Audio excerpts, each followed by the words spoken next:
좋아요와 구독하기, 알림 설정은 사랑입니다.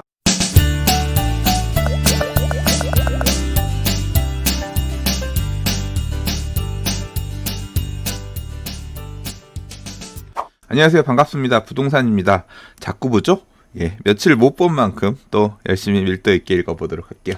자, 부동산 뉴스 모자란 부분들 더 채워보겠습니다.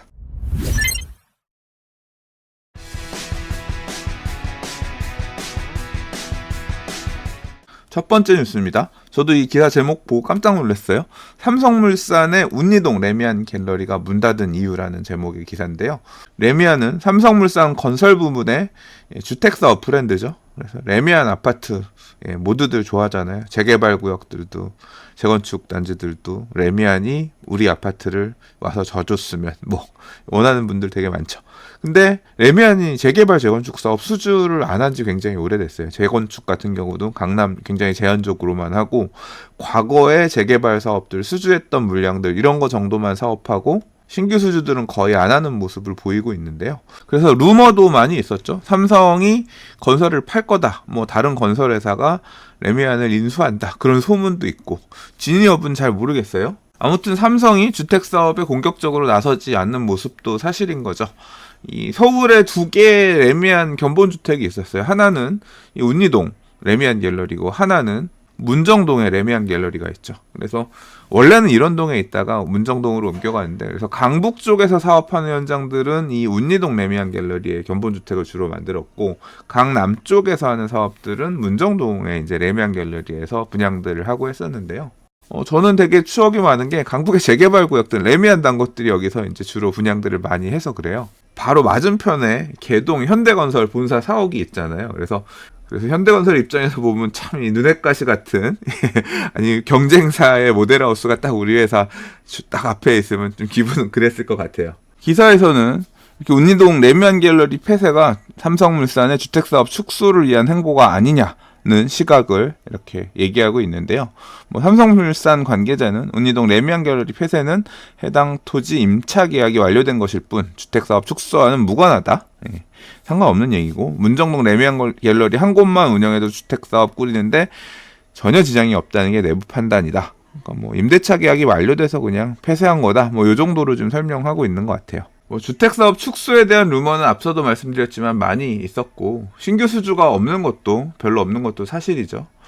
이 기사에서는 IoT, 홈랩 등 삼성의 스마트홈 관련 비즈니스에 대해서 얘기하고 있는데 어떻게 보면 이 삼성물산 레미안이 브랜드가 굉장히 좋은 장점은 있지만 그렇다고 해서 굉장히 제품 품질이나 이런 서비스들이 이렇게 차별화됐다라고 하기는 약간 좀 어렵잖아요. 기사에서도 보면 건설사 간 과열 경쟁에 따른 리스크를 피하기 위해 선별적으로 수주전에 나설 방침이다. 앞으로 안 할 건 아닌 거고 선별적으로 보겠다라고 했는데 삼성이 비교 우위를 갖고 있으면서 또 강점을 가지고 앞으로 지속적으로 비즈니스를 할 수 있는 그런 모델이 있다고 생각한다면 그건 아무래도 지금 삼성전자가 워낙 세니까 그쪽일 가능성이 크겠죠. 실제로 삼성전자 같은 경우는 미래 먹거리를 찾아서 전장 사업을 하고 있는 회사를 인수해서 발빠르게 움직이고 있기도 하고 우리가 사용하던 휴대폰이 바뀌었지만 앞으로는 지금 자동차도 엄청나게 바뀌고 있고요. 주택도 꽤 크게 바뀔 수가 있는 부분이잖아요. 주택사업을 공격적으로 하지는 않는다고 하더라도 또는 주택사업을 철수한다고 하더라도 주택과 연계한 IoT, 인터넷 오브 띵스, 사물 인터넷 이런 비즈니스 같은 경우는 미래의 역점 사업으로 포석을 깔고 갈 수도 있지 않을까 하는 생각이 듭니다.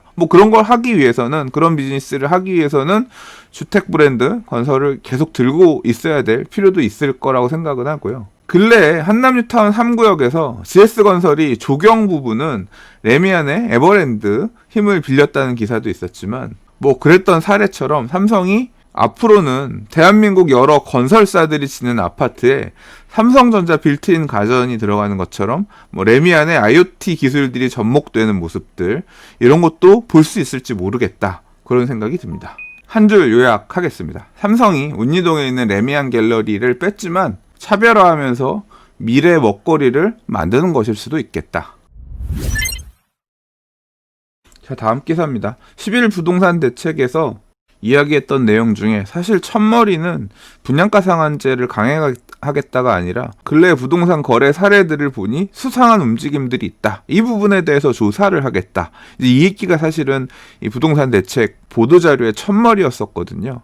그래서 11대책이 나오고 나서 이런 식으로 수요층을 압박하는 부분들이 실제 시장에 어떻게 작동할 것인가, 얼마나 영향이 있을까, 이 내용 궁금해서 현장에 있는 부동산 사장님들한테도 물어보고 투미컨설팅의 김재경 소장님한테 이 부분 실제로 어떠냐고 유튜브 찍으면서 물어보고 했던 기억이 나는데요. 지금 보는 이 기사에 따르자면 어느 정도 영향이 있는 것 같아요. 자, 자금 출처를 소명하라는 정부의 고강도 조사에 강남 주택시장이 술렁하고 있다. 기사 내용대로라고 하면 일부는 계약을 포기하려는 움직임도 보인다라고 합니다. 얼마 전에 교육정책 관련해서도 굉장히 충격적인 이슈가 하나 있었죠. 충격을 줄 만한 이슈. 바로 정시를 확대한다는 거였는데요.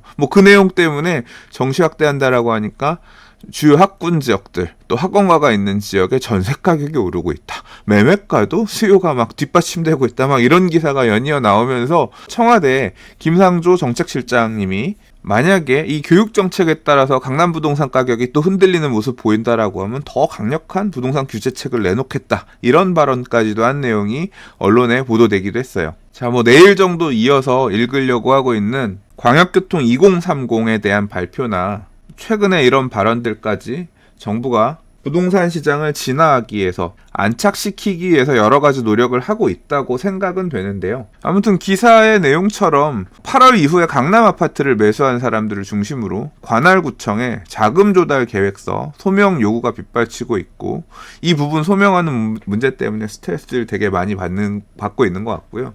당연히 앞으로 매수하려는 분들 중에서 이런 소명 부분들이 약간 아리까리한 분들, 이런 분들 같은 경우는 괜히 나섰다가 몰매 맞을까 싶어서 포기하는 그런 사례들이 있을 거라고 생각은 됩니다. 아마 정부 입장에서는 지금 보시는 이런 기사가 더 계속 퍼져나가기를 바라고 있을 것 같고, 저 같은 유튜버가 이런 얘기를 공개적으로 많이 해서 사람들이 이런 사실을 알았으면 좋겠는 바람이 있을 겁니다. 더 써라. 왜냐하면 수요가 움츠러들게 하는 마음이 있을 테니까요. 정부는 계속해서 집값 급등 지역의 실거래 조사와 단속을 확대할 방침이라고 했고, 내년부터는 실거래 불법 행위나 시장 교란 행위를 근절하기 위해 국토부 중심의 상시 조사 체계도 운영된다라고 했는데요. 혹시라도 기사에서 언급되는 주요 집값 급등 지역들, 이런데 이제 주택 매수하실 계획이 있으신 분들이라고 하면 이 자금 출처 소명할 부분들 잘 준비하셔가지고 미리미리 대비하신 후에 주택 구입하시기 바랍니다.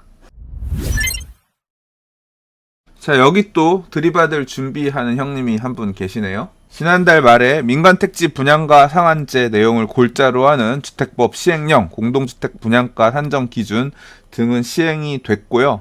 그리고 이제 11월 6일 날 주거정책심의위원회 주정심에서 어느 지역을 민간택지 분양가 상한제 지역으로 정할 거냐, 한편으로는 조정 대상 지역 지금 걸려 있는 것들 풀어줄 거냐, 이런 이슈들을 다룰 거라고 했고, 지금 많은 뉴스에서는 어느 지역이 분양가 상한제 적용 지역이 될 거냐에 대한 예상, 추측, 이런 기사들이 나오고 있죠. 당일날 이제 결정되면 그때 읽으면 되는 얘기니까 미리 어디인지 예상해 봅시다. 이런 기사는 제가 일부러 안 읽고 있습니다.